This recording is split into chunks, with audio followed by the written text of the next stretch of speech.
नमस्कार दोस्तों, back to our channel. Friends, मैं आप सबका अपने चैनल स्टॉक्स फॉर लाइफ पे बहुत स्वागत करता हूँ। डीएफएल फैमिली डीएफएल मेंबर्स में अगर आपसे पूछूं कि अगर आपका long term portfolio stock split बांटे, बोनस बांटे, आपको खुशी होगी या फिर नहीं होगी, तब ऑफ कोर्स बोलेंगे कि यस, ये तो खुश होने वाली बात है। बिकॉज लॉन्ग टर्म में जो वैल्यू अप्रिसिएशन होती है, स्टॉक्स मल्टीप्लाई होते हैं, इसी प्रोसेस से होते हैं। बट यस, हर एक बोनस का स्प्लिट का अगर एक सही टाइम में मैनेजमेंट डिसाइड करे ना, वो ऑफ कोर्स शेयर होल्डर्स के लिए अच्छी बात होती है। बट ये जब मार्केट में कैसे लिक्विडिटी क्राइसिस हो और जब मार्केट में इनफ लिक्विडिटी कैश मार्केट में दिखाई ना पड़े और उसमें जब कोई स्प्लिट की न्यूज़ आती है, तो ऑफ कोर्स गैस उसमें हमें खुशी मनाने वाली जो उत्साह है वो कम इसलिए हो जाती है बिकॉज मार्केट में जो बायर्स हैं थोड़े कम एक्टिव होते हैं। और एग्जैक्टली गैस वही हमें होता हुआ देखने को मिल रहा है।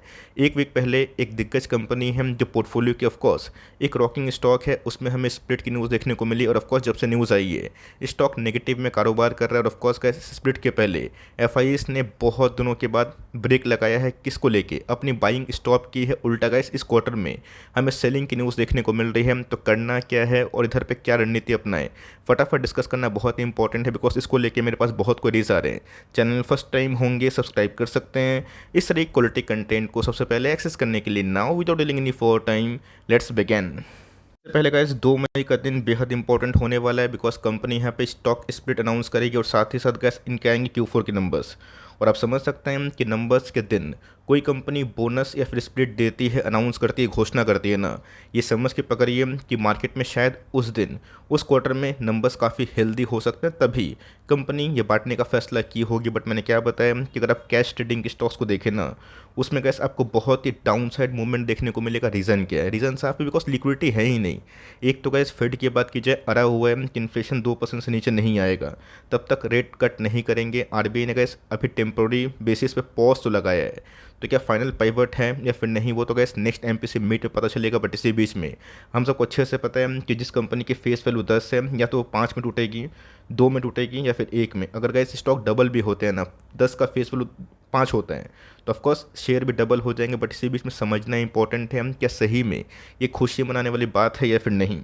बहुत लोग इस आंकड़े से ही समझ जाएंगे कि इस कंपनी में स्प्लिट तो मिलेगा, लेकिन इस कंपनी का इतिहास का पिछले 3-4 सालों से बहुत ही सॉलिड और रॉकिंग रहा है। और ऑफकोर्स गैस हमारे पोर्टफोलियो का स्टॉक है, तो इसका मतलब ये नहीं कि मैं नेगेटिव व्यू आपको दूं। कंपनी की मूवमेंट गैस डिपेंड करते हैं सेंटिमेंट पे, उनके अर्निंग्स पे, उनके लॉन्ग टर्म प्रोस्पेक्ट पे। यस, कंपनी की बात की जाए, वैल्यू अप्रिशिएट करने के लिए इस कंपनी ने 3 बार बोनस दिया। और अब जो स्प्लिट होने वाला है, तो क्या पता गैस कंपनी डबल कर दें, 5 गुना कर दें, 10 गुना कर दें। मोस्ट प्रोबेबली गैस चांसेस यही है कि नंबर्स ऑफ स्टॉक डबल होने वाले। लेकिन यस, क्या ये सही में अच्छी न्यूज़ है, खुशी मनाने वाली बात है या फिर नहीं, उसको डिस्कस करना ज़रूरी है। हम लोग बात कर रहे हैं वीबीएल के बारे में। और ऑफकोर्स गैस ये कंपनी लॉन्ग टर्म पोर्टफोलियो के सही में एक शोभा देने वाली कंपनी है। लेकिन यस, बहुत लोग ये मिस्टेक कर बैठते हैं कि सर आपने तो इस कंपनी के बारे में बहुत कुछ अच्छा बोला है, और ऑफकोर्स आपको देख के ही हमने इस स्टॉक पर निवेश किया, पैसे 2 गुने 3 गुने 4 गुने हुए। अभी आप ऐसी कमेंट्री दे रहे हैं, तो ध्यान रखिएगा दोस्तों, मैं नहीं चाहता कि स्टॉक क्रैश हो जाए, और मैं ये भी नहीं चाहता हूँ कि लोग गलत भाव पे स्टॉक में निवेश करते हैं और लोग जल्दी एग्जिट कर ले। मैं कैसे आपके सामने सिनेरियो प्रेजेंट कर रहा हूँ जहाँ पे आपको समझना इंपॉर्टेंट है कि इस समय जहाँ पे मार्केट में इनफ लिक्विडिटी नहीं है, स्टॉक स्प्लिट कब होते हैं कि भाव को एफोर्डेबल बनाया जाए, ट्रांजेक्शन ज़्यादा हो, लिक्विडिटी इन्हेंस हो। तो क्या सही में कैसे इस मोमेंट पे जो लिक्विडिटी है वो एक प्रॉब्लम है या फिर नहीं? तो ऑफकोर्स कैसे मार्केट में लिक्विडिटी क्राइसिस अभी देखने को मिल रही है। और यही रीज़न है कैसे पिछले 5 दिनों से अगर आप देखें तो एक दायरे में ये कंपनी काम कर रही है। अगर आप देखें तो 1 साल में कैसे जिस कंपनी ने पैसे डबल किए, तो आप क्या चाहते हैं कि कोई भी न्यूज़ आए, चाहे वो स्प्लिट हो, बोनस हो, तो कंपनी क्या भागते रहे? नहीं दोस्तों, हमें समझना है कि कंपनी ओवरबॉट जोन पे जा चुकी है। और ऐसा नहीं कि कंपनी को ये पता नहीं है कि उनको काम कैसे करना है, कंपनी का मुझसे बेटर जानती है। और बाजार भी जानता है कि इस क्वार्टर के बाद जो नेक्स्ट क्वार्टर होने वाले हैं, इनके नंबर्स अच्छे आने वाले हैं। तो उसके पहले गैस एफआईएस ने प्रॉफिट बुक क्यों किया, ये बहुत इंपॉर्टेंट है। बिकॉज पिछले 1 साल से गैस मार्केट में कितनी टर्बुलेंस है, उसके बावजूद भी कोई इंडेक्स की बड़ी कंपनी में पैसे डबल होते हैं, ये उत्साह मनाने वाली, खुशी मनाने वाली बात ज़रूर होती है। तो छोड़िएगा, इस लॉन्ग टर्म कॉन्सेप्ट में मैंने आपको समझाया है कि आपका 3-4-5 स्टॉक भी भाग जाएगा ना, मेगा पैसे बनेंगे। तो क्या दोस्तों नंबर्स खराब आने वाले? मुझे लगता है कि नंबर्स इस बार अच्छे आएंगे और गाइडेंस का मैं वेट करूंगा। इंटरनेशनल मार्केट में गैस शुगर के प्राइस काफ़ी हाई हो चुके हैं, और ऑफकोर्स इन्वेंट्रीज का जो प्रॉब्लम था वो कंपनी ने लास्ट क्वार्टर में ही फिगर आउट कर लिया था। लेकिन इसी बीच में ये समझना बेहद इंपॉर्टेंट है क्या ये सही टाइम था स्टॉक स्प्लिट का या फिर नहीं। और अगर सही टाइम है तो स्टॉक में इजाफा क्यों नहीं हो रहा है? तो आप बोलेंगे सेंटिमेंट खराब है।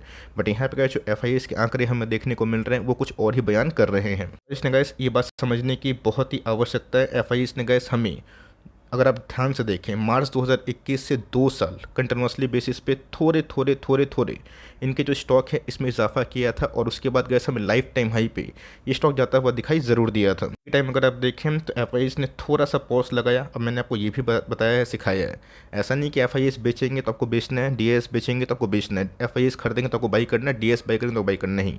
आपको डिपेंड करता है कि आपकी मानसिकता क्या है। तो बहुत दिनों के बाद कैसे एफ ने थोड़ा बहुत माल ऑफलोड किया, इसका मतलब ये है कि जो मार्केट के जानकार प्लेयर हैं उनको अच्छे से पता है कि जब बड़ा एफ अपने स्टिक को थोड़ा बहुत ट्रिम करता है तो वहाँ पे गैस रैली कब आएगी ये बता पाना बहुत ही मुश्किल है। बिकॉज कभी भी गैस जब स्टॉक प्राइस फॉल होता है ना, डीआईएस धीरे धीरे एकोमोडेट करते हैं, बट असली जो खेल होता है एफ के आने के बाद होता है।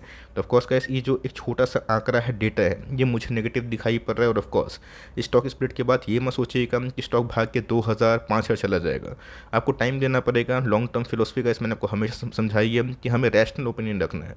अब ऐसा नहीं कि स्टॉक मेरे पास है तो मैं इसके बारे में आपको बायस कमेंट्री दूँ। मुझे आपको सीनियर बताना ज़रूरी है कि बोनस की न्यूज़ अगर आती 3:1 2:1 चलिए वो समझ में आता है, बट स्टॉक अगर आधा होगा तो ऑफकोर्स ट्रेडिंग वॉल्यूम में हमें इजाफा तब देखने को मिलता है, तब मज़ा आता है जब मार्केट में लिक्विडिटी क्राइसिस नहीं होती। इस बिजनेस पॉइंट ऑफ व्यू से कंपनी बहुत ही अच्छी है। और मैंने क्या बताया था, आज के दिन नहीं दोस्तों, कोविड के बाद बहुत लोग मुझसे कमेंट में पूछ रहे थे कि सर काढ़ा पीने के टाइम में आप वीबीएल में निवेश करने बोल रहे हो, क्या सही है? मैंने आपको साफ साफ बताया कोल्ड ड्रिंक्स एक ऐसी चीज़ है जिस पे आपका लगाम नहीं है। आप भले परचेस ना करें, बट जितने भी यंगस्टर हैं वो ऑफकोर्स इनकी आदी हो चुके हैं। बिकॉज शुगर अपने आप में ही एक ऐसा चीज़ है जो बहुत लोग इसको कंज्यूम करना पसंद करते हैं। रही बात गैस कार्बोनेटेड ड्रिंक्स की, पैकेज वाटर की, कंपनी की पेनिट्रेशन काफ़ी हाई है। स्टिंग में गैस जो एनर्जी ड्रिंक है वो बहुत तेज़ी से बिक रहा है, पेप्सी, 7 अप, मिरिंडा। तो of course gas long term prospect जो मेरा है इस कंपनी को लेके वो बिल्कुल भी चेंज नहीं हुआ है। लेकिन ये जो शॉर्ट टर्म प्रोस्पेक्ट है और स्टॉक स्प्लिट के पहले मूवमेंट क्या होगा इसको समझना और पकड़ना बेहद इंपॉर्टेंट हो जाता है। बहुत लोग जो 2 साल 2.5 साल से निवेश नहीं किए हैं वो थोड़ा बहुत 3-5% के आसपास फॉल में ही निवेश करने का प्लान करेंगे, और वो कोई गलत बात नहीं है। 100 स्टॉक खरीदने की ताकत है ना, आप चाहें तो 3 स्टॉक 2 स्टॉक करके परचेज कर सकते हैं। बट ये हर एक स्टॉक का एक साइकिल होता है, एक टाइम होता है। 16,000 15,000 करोड़ के आसपास की मार्केट कैप वाली कंपनी अगर 90,000 करोड़ के आसपास जाएगी तो ऑफकोर्स का इस स्टॉक में थोड़ी बहुत तो गिरावट होगी। ऑल्दो अभी भी प्राइस टू रिजनेबल भाव पे है। ऑफकोर्स मीडियन के लगभग ही थोड़े से ऊपर हमें देखने को मिल रहा है। बट कंपनी की आरओई में इंप्रूवमेंट देखने को मिल रहा है। जो फेस वैल्यू 10 है, हो सकता है कि आने वाले कल में 5 हो जाए, 2 हो जाए, 1 हो जाए। आपको क्या लगता है कमेंट बॉक्स में ड्रॉप ज़रूर करिएगा। गाइस जो कॉन्टेक्स्ट है वीडियो बनाने का और जो मैंने कंटेंट चूज़ किया वीबीएल को लेके क्यों चूज़ किया, मैंने क्या बताया दोस्तों कि एफआईएस के बेचने से बहुत लोग पैनिक हो जाएंगे। पैनिक उनको होना है तो शॉर्ट टर्म ट्रेड लेंगे। बिकॉज अभी के टाइम का जो हमें कैंडल बनते हुए देखने को मिल रहा है मंथली चार्ट में वो बहुत सपोर्टिव नहीं है। उल्टा टी अगर बनता है तो वहाँ पे गैस मैक्सिमम टाइम में रिवर्सल हमें शायद से देखने को मिलती है।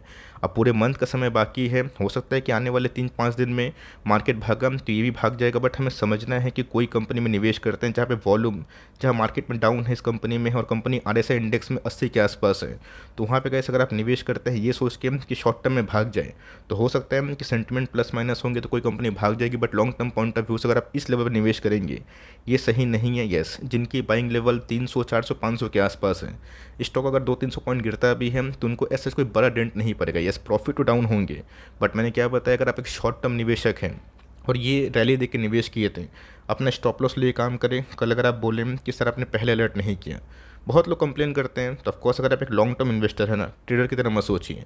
लॉन्ग टर्म इन्वेस्टमेंट यही होता है, कभी कभी हाथ आया प्रॉफिट निकल जाता है और फिर से 3 साल के बाद प्रॉफिट 3-4 गुना होता है रुलाने के बाद। तो ये ऐसे कॉन्सेप्ट है। बट मेरे हिसाब से जो समय वीबीएल ने चुना है स्टॉक स्प्लिट का, मेरे हिसाब से अनुकूल नहीं है। बिकॉज मार्केट में लिक्विडिटी अगर बहुत ही हाई होती तो अच्छी बात होती, ट्रेडिंग वॉल्यूम भी हाई होती, और इसी बीच में गए हमें पास्ट 5 दिनों से ये कंपनी गिरते हुए देखने को मिली और कल गए स्टॉक 4% डाउन था। तो मेरा का जो कॉन्सेप्ट है वो क्लियर है। लॉन्ग टर्म फिलोसफी से अगर आप इस कंपनी को बिजनेस वाइज देखें ना, इसको नेवर सेल कैटेगरी में रखिए। येस, हो सकता है कि स्टॉक प्राइस में कभी ना कभी डिक्लाइन आएगा, कोई न्यूज़ से आ जाए, आना तय है। बट मेरे हिसाब से ब्लाइंड बाई करना एक खतरे की घंटी हो सकती है। तो मैंने कहा इस इधर पे जो न्यूज़ अपडेट देखा, जो प्राइस वॉल्यूम्स एनालिसिस किया, मैं आपको ऑफकोर्स अपना अनबायस कमेंट दे रहा हूँ। आप इसको ब्लाइंडली फॉलो ना करें, करते भी हैं तो अपने रिस्क पे करिए। बिकॉज बहुत लोग मुझसे अभी पूछ रहे हैं कि सर स्टॉक स्प्लिट के पहले कुछ मोमेंटम बन सकता है। तो मेरे हिसाब से गैस वो तो बता पाना कि सही में बनेगा फिर नहीं बनेगा ये बहुत ही मुश्किल है। बिकॉज स्टॉक ऑलरेडी पंप हो चुका है और एफ अगर बेचेंगे तो वहाँ पर थोड़ी बहुत नेगेटिविटी होगी। But long term point of view से कंपनी अच्छी अच्छी है, जल्दीबाजी में बाइंग ना करिए। अगर आपने एसआईपी कमिट किया कि 10 साल में हर महीना एक स्टॉक उठाऊंगा, 2 स्टॉक उठाऊंगा, सही है, बट यहाँ पे गैस लॉन्ग टर्म में आप टॉप पे निवेश करिएगा तो सही बात नहीं है। बीच में गैस खरीदने का मौका मिला था 1100 के आसपास, मैंने वीडियो बनाया था, बट इस लेवल पे गैस मैं एकदम भी मना करूंगा। और नंबर से जितने भी अच्छे हो जाए और स्टॉक भाग जाएगा तो अच्छी बात है, बट गिर जाएगा तो क्या करिएगा। अगर आप निवेश किए भी हैं तो स्टॉप लॉस ले काम करिए उनके लिए जो शॉर्ट टर्म ट्रेडर हैं। यहाँ पे गैस इन्वेस्टमेंट को और ट्रेडिंग को मत मैच करिएगा। बट मैंने अपना जो अनबाइस्ड कमेंट्री दिया उसको भी आप चाहें तो नोट डाउन कर सकते हैं। फाइनल का जो कॉल होगा ना, या आप ही का होगा। तो एनीवेज कैसी छोटी सी अपडेट थी, आपका क्या पॉइंट ऑफ व्यू है कमेंट बॉक्स में ज़रूर बताइएगा। वीडियो अच्छी लगी तो प्लीज़ लाइक करिएगा, चैनल फर्स्ट टाइम होंगे सब्सक्राइब करके बेल आइकन को प्रेस करना भी ना भूलिएगा, वरना ऐसे कंटेंट आपसे मिस हो जाया करेंगे। तो गाइस मिलते हैं जल्दी ही, तब तक के लिए bye, thanks for listening friends, God bless you all.